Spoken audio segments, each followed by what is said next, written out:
कल सुशील सर जो बात कर रहे थे इंसुलिन रेजिस्टेंस की, है ना। तो इंसुलिन रेजिस्टेंस भी इसका एक पार्ट है। और सिंड्रोम एक्स कह लें हम, कार्डियो मेटाबॉलिक सिंड्रोम कह लें, मेटाबॉलिक सिंड्रोम कह लें, या इंसुलिन रेजिस्टेंस सिंड्रोम कह लें, ये सारी चीजें जो है वो एक ही तरफ इशारा करती हैं और एक ही चीज के ऊपर हमें वार्न करने की कोशिश करते हैं, राइट।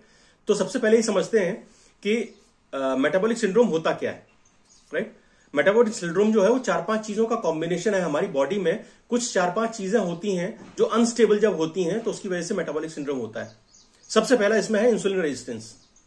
अगर हमारी बॉडी इंसुलिन रेजिस्टेंट हो जाती है, यानी इंसुलिन रेजिस्टेंट का मतलब कल जैसे हमने सबने जाना कि हमारा पेनक्रियाज इंसुलिन तो जनरेट करता है, वो ब्लड फ्लो में भी आता है, लेकिन वो हमारे सेल्स को ओपन नहीं कर पाता उस ग्लूकोज को एब्जॉर्ब करने के लिए। तो वो जो हमारा शुगर लेवल है ना ब्लड का, वो हमेशा बढ़ा रहता है और वो ग्लूकोज जो है वो ब्लड में ही सर्कुलेट होता रहता है, राइट। तो हमारी बॉडी इंसुलिन रेजिस्टेंट हो जाती है। दूसरा विसरल ओबेसिटी। विसरल ओबेसिटी मतलब जो एब्डोमिनल ओबेसिटी होती है, राइट। जब हमारी एब्डोमिनल ओबेसिटी ज्यादा हो जाती है तो वो मेटाबॉलिक सिंड्रोम का एक सिम्टम हो जाता है। हाइपरटेंशन, बहुत सारे लोगों को हाइपरटेंशन होती है। अगर आप हाइपरटेंशन के शिकार हैं, इसका मतलब आप मेटाबॉलिक सिंड्रोम का भी सिम्टम आपके अंदर हो सकता है। हाई ट्राइग्लिसराइड्स, ट्राइग्लिसराइड्स लेवल जो होता है, जो हमारी लिपिड प्रोफाइल होती है, जैसा अभी कंचन मैम बता रही थी, तो अगर हमारी ट्राइग्लिसराइड्स लेवल हाई है तो वो भी एक सिम्टम है कि हमारे अंदर मेटाबॉलिक सिंड्रोम है। और हमारा जो HDL रहता है ना, गुड कोलेस्ट्रॉल जिसको हम बोलते हैं, हाई डेंसिटी लिपोप्रोटीन, वो अगर लो है तो भी वो एक सिम्टम है कि हमारा मेटाबॉलिक सिंड्रोम के शिकार हम हो सकते हैं, राइट। आइए अब इसको जानते हैं, समझते हैं कि कैसे होता है, ये क्या चीजें होती हैं, राइट। तो सबसे पहले तो ये मेटाबॉलिक सिंड्रोम जो है, जो मैंने चीजें बताई 5, इन 5 में से अगर 3 क्राइटेरिया में भी आप आउट हैं तो ये समझ लीजिए कि आप मेटाबॉलिक सिंड्रोम के शिकार हैं, राइट। मैं स्क्रीन शेयर कर रहा हूं, आप इसको एक बार नोट करना चाहें तो नोट कर सकते हैं, स्क्रीनशॉट लेना चाहें तो स्क्रीनशॉट ले सकते हैं। मेटाबॉलिक सिंड्रोम के क्राइटेरिया क्या है? अगर आपका जो वेस्ट सरकमफरेंस है, अगर आपका वेस्ट सरकमफरेंस मेन के केसेस में, मेल्स के केसेस में अगर 40 इंचेस या उससे ज्यादा है, अगर 40 इंचेस है या उससे ज्यादा है, फीमेल्स के केस में ये 35 इंचेस है या उससे ज्यादा है ना, आपकी वेस्ट का सरकमफरेंस। ट्राइग्लिसराइड्स लेवल की अगर बात करें तो वो 150 से अगर ज्यादा है, 150 या 150 से ज्यादा है।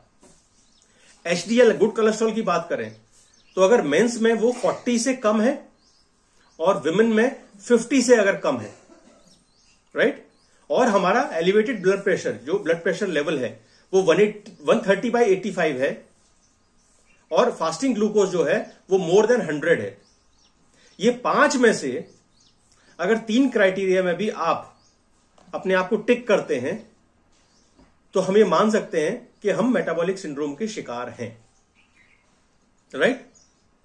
अगर आप पहला मतलब अगर आपकी विसरल ओबेसिटी है, यानी बेली की तरफ आपका अगर ज्यादा है फैट, अगर आपका ट्राइग्लिसराइड्स लेवल 150 से ऊपर है, आपका गुड कोलेस्ट्रॉल नीचे है, आपका ब्लड प्रेशर हाई रहता है, हाइपरटेंशन का शिकार है, या फिर आपका फास्टिंग ग्लूकोज भी ज्यादा रहता है, तो भी आप मेटाबॉलिक सिंड्रोम के शिकार हो सकते हैं।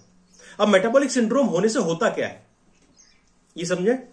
मेटाबॉलिक सिंड्रोम होने से होता क्या है? मेटाबॉलिक सिंड्रोम होने से सबसे पहली चीज जो होती है वो ये हो सकता है कि हमारे बॉडी के अंदर एक्सेसिव ब्लड क्लॉटिंग हो सकती है, यानी हमारी जो खून की धमनियां हैं, जो आर्टरीज हैं, उसके अंदर भी ब्लड की क्लॉटिंग हो सकती है, राइट। हमारी आर्टरीज में जगह जगह पे ब्लड क्लॉट हो सकता है, जो कि हमारे ब्लड सर्कुलेशन को बाधित करता है, उसको इंटरप्ट करता है। Low grade body wide inflammation हो सकता है, यानी हमारी पूरी बॉडी में हमको इन्फ्लेमेशन फील हो सकता है। हालांकि बहुत हाई ग्रेड का नहीं होता, ये लो ग्रेड का होता है, लेकिन हमेशा कंटिन्यूअसली आपको पूरी बॉडी में अक्रॉस द बॉडी आपको इन्फ्लेमेशन फील होगा। तीसरी चीज, नॉन एल्कोहलिक फैटी लिवर।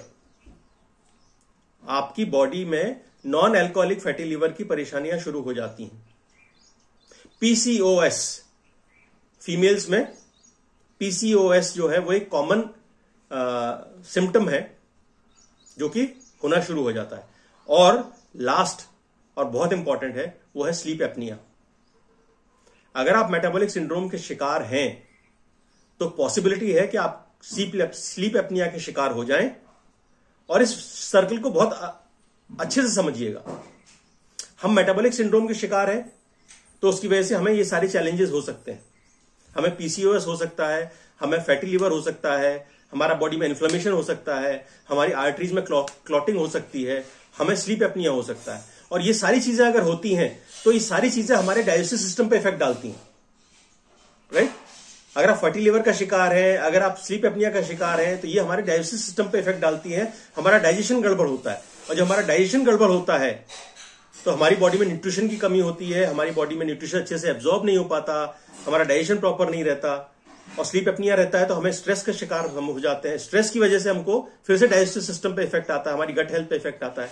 तो ये एक विशेष सर्कल है। और इसको समझने के लिए मैं आपके साथ एक इमेज और शेयर करता हूं। इसको देखिएगा। अगर आप मेटाबॉलिक सिंड्रोम का शिकार हैं तो सबसे पहला तो क्या होता है, आपका इंसुलिन रेजिस्टेंस आपकी बॉडी में क्रिएट हो जाता है, आपकी बॉडी में हाई ब्लड प्रेशर डेवलप होना शुरू हो जाता है, राइट। विच इन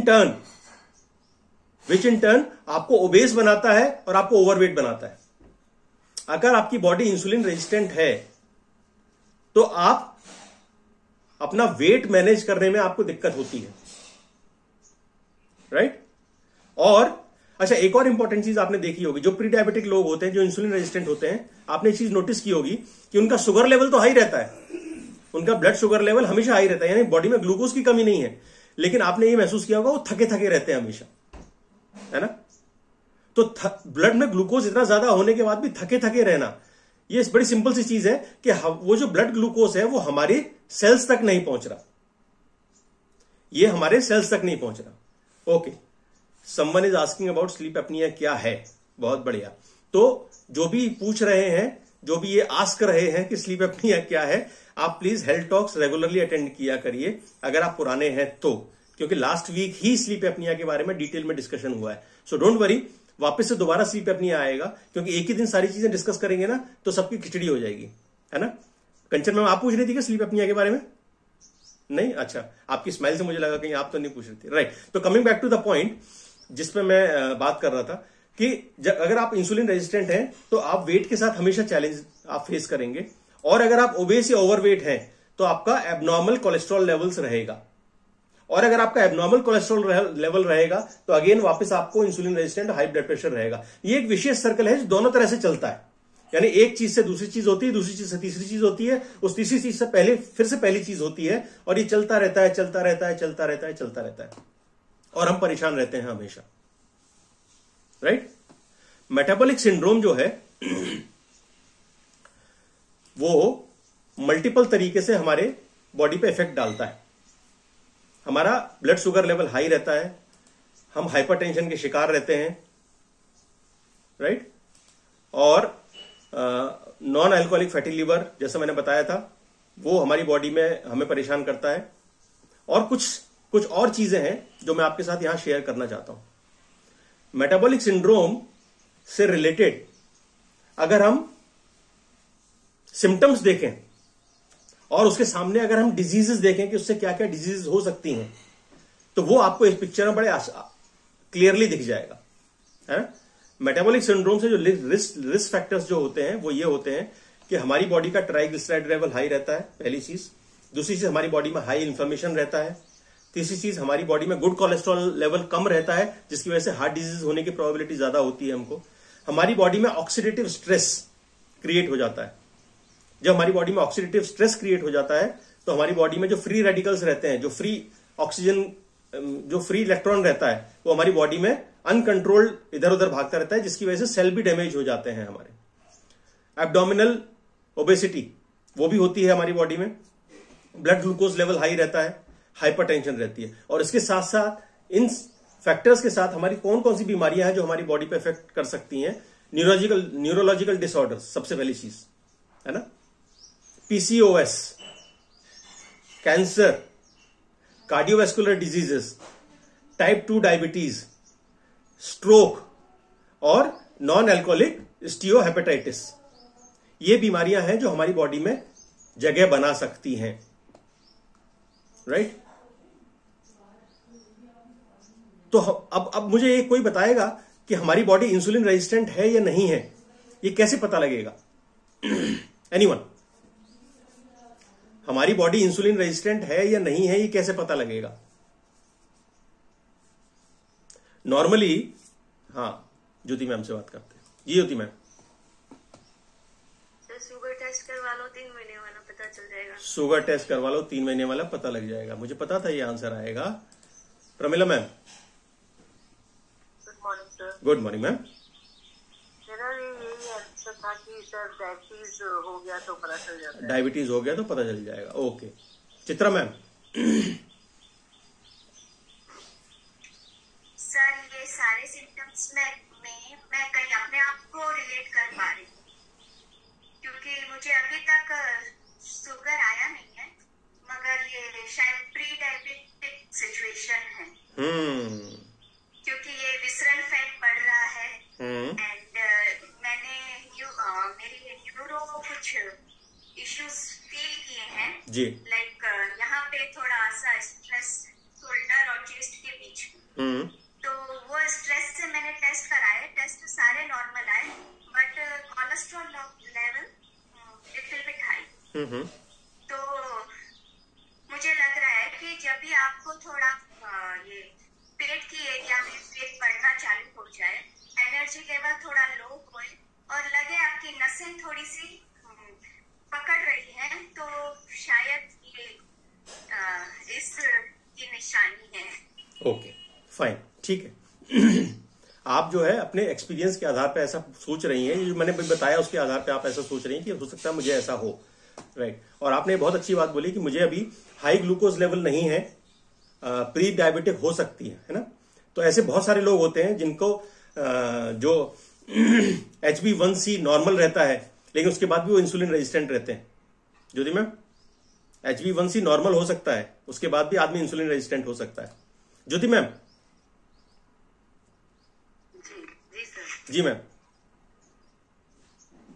जी, वही मैंने भी बोला था, जो आपने 3 सिम्टम्स बताए, इनमें से ये 3 अगर किसी के हैं तो वो हो सकता है। अच्छा, मैडम ने, चलिए ठीक है, सिम्टम्स की बात छोड़ते हैं। अब एकदम टू द पॉइंट अगर हम बात करते हैं, लैब के हिसाब से मेडिकली आपको पता है कि कोई ऐसा टेस्ट होता है जो आपको बता सकता है कि आप इंसुलिन रेजिस्टेंट हैं?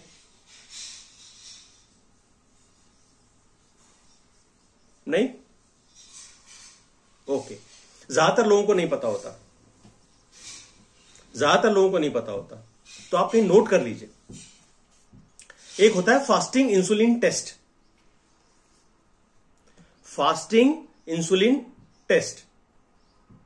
वो फास्टिंग इंसुलिन टेस्ट आपको बता सकता है कि आप इंसुलिन रेजिस्टेंट तो नहीं हो रहे, राइट। और उसकी एक रेंज होती है, 2 से लेके 25 तक की, राइट। उस रेंज में आप जितने ऊपर की तरफ चलते जाएंगे, जितना आप ऊपर की तरफ चलते जाएंगे, इसका मतलब आपकी इंसुलिन सेंसिटिविटी जो है वो खत्म होती जा रही है और आप इंसुलिन रेजिस्टेंट होते जा रहे हैं। नहीं, it's not fasting sugar test, fasting insulin test. Fasting sugar test तो हम सभी कराते हैं, जो HbA1c है वो फास्टिंग शुगर टेस्ट ही तो है, लेकिन फास्टिंग शुगर टेस्ट आप इंसुलिन रेजिस्टेंट हैं या नहीं है ये नहीं बता सकता। इंसुलिन रेजिस्टेंट आप हैं या नहीं है ये आपको फास्टिंग इंसुलिन टेस्ट बताएगा, राइट। अब आप इंसुलिन रेजिस्टेंट हो रहे हैं या नहीं हो रहे हैं उसका एक कैलकुलेशन है, ये मैं आपको नोट करा देता हूं, भविष्य में हो सकता है आपको काम आए, या आपकी क्यूरियोसिटी हो तो आप अपना आइडेंटिफाई कराएं, टेस्ट कराएं। तो नोट करिएगा,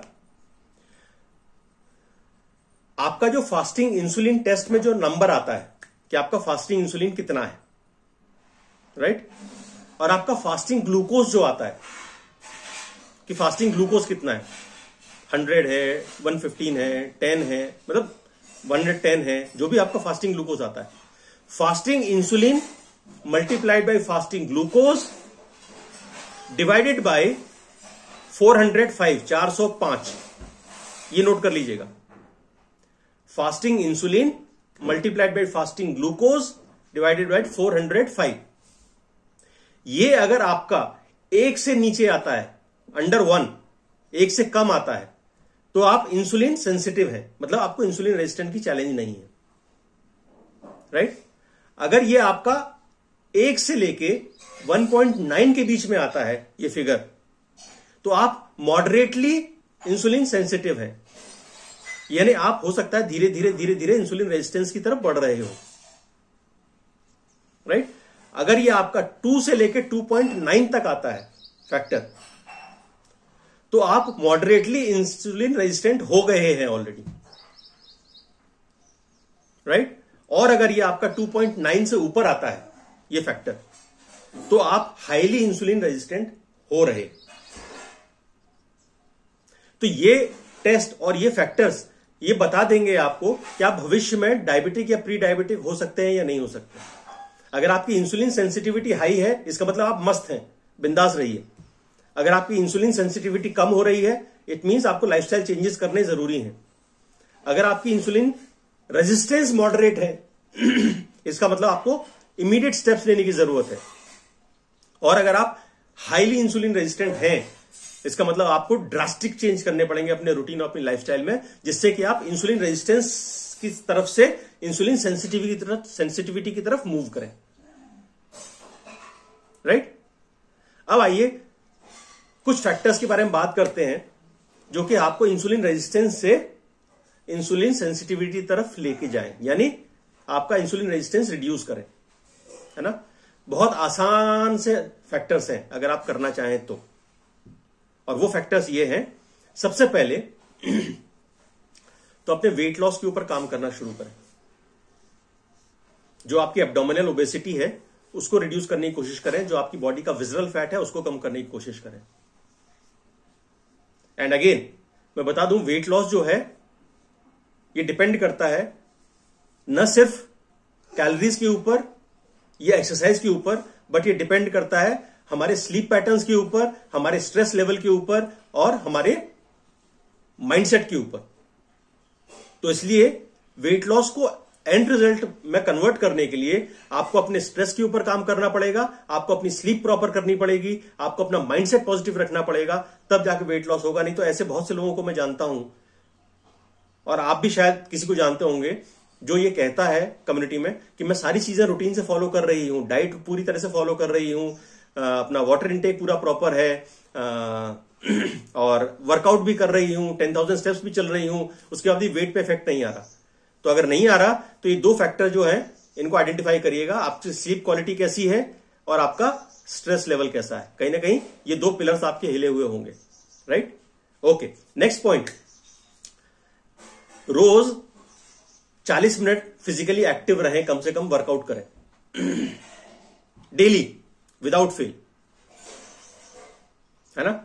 और लास्ट बट मोस्ट इंपॉर्टेंट वो ये है कि अपने डाइट में सैचुरेटेड फैट्स का जो इंटेक है वो रिड्यूस करें, राइट, जिससे कि एलडीएल लेवल कम हो, और एलडीएल लेवल कम होगा तो एचडीएल लेवल बढ़ेगा, यानी बैड कोलेस्ट्रॉल जैसे कम होगा तो हमारा गुड कोलेस्ट्रॉल बॉडी में बढ़ेगा, राइट। तो reduced intake of saturated fats, reduced intake of trans fats. Trans fats कहां मिलेंगे? ट्रांस फैट्स हर पैकेज चीज में मिलेंगे, चिप्स में, नमकीन में, बिस्किट्स में, पेस्ट्रीज में, केक्स में, हर चीज में आपको ट्रांस फैट्स मिलेगा जो भी पैकेट बंद है ना। तो ट्रांस फैट में दिमाग लगाने की बजाय हम कोशिश ये करें कि जो पैकेट बंद खाना है, जो पैकेज फूड है, उसको अवॉइड करें अपने रूटीन से। और लास्ट वो ये है कि अपने माइंड को जितना ज्यादा हो सके स्ट्रेस फ्री रखने की कोशिश करें। स्ट्रेस अवॉइड करना पॉसिबल नहीं है, स्ट्रेस को मैनेज करना पॉसिबल है। तो वो सारी चीजें करने की कोशिश करें जिससे कि आप स्ट्रेस को मैनेज कर सकें, है ना। और ये गलतफहमी अपने दिमाग से निकाल दें कि पूरी दुनिया आपके कंधों पर टिकी हुई है और आप ही हो जो पूरी दुनिया को चला रहे हो, है ना।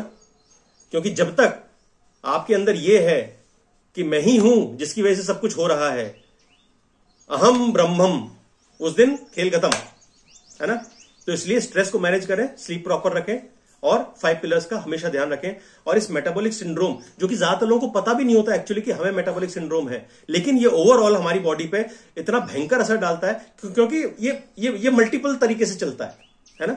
और ये बहुत सारे ऑर्गन्स पे, बहुत सारी चीजों पे, बहुत सारे सिस्टम्स पे एक साथ असर करता है और हम कोलैप्स कर जाते हैं over a period of time, right. तो होपफुली आप अपनी बॉडी के सिस्टम को सेट राइट करेंगे and live happily ever after.